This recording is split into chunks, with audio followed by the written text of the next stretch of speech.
दिवस निघून चाललेत आणि त्यांच्यासोबत आपलं आयुष्यही पुढे जाते. पूर्वी वाटायचं अजून खूप वेळ आहे, उद्या करू, नंतर करू, पण नंतर कधीच येत नाही.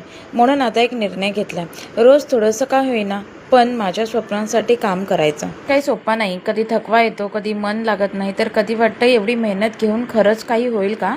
मग स्वतःलाच आठवण करून देते, जर आज थांबले तर उद्या पुन्हा शून्यापासून सुरुवात करावी लागेल. म्हणून मी चालत राहणार, हळूहळू का होईना पण थांबणार नाही. कारण दिवस तर निघून जाणारच आहेत. प्रश्न एवढाच आहे की त्या दिवसांसोबत आपण पुढे जातोय का. माझं रुटीन शेअर करते. तर तुम्ही बघितल्याप्रमाणे मुली स्कूलमधून आलेल्या, माझी संध्याकाळची स्वयंपाकाची गडबड चालू होती.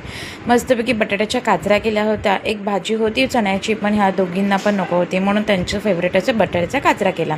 त्यानंतर आमच्या मॅडमचं थोडं डोकं दुखत होतं, ते त्यांना चेपून दिलं. त्यानंतर त्यांचा जेवायचा पण मूड नव्हता, म्हणून एका घरामध्ये बड्डे पार्टी होती, तर तिथे ती जाऊन आलेली.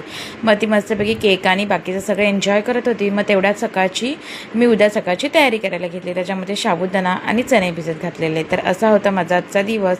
आपण उद्या भेटूया. See you on day 4. Okay, bye.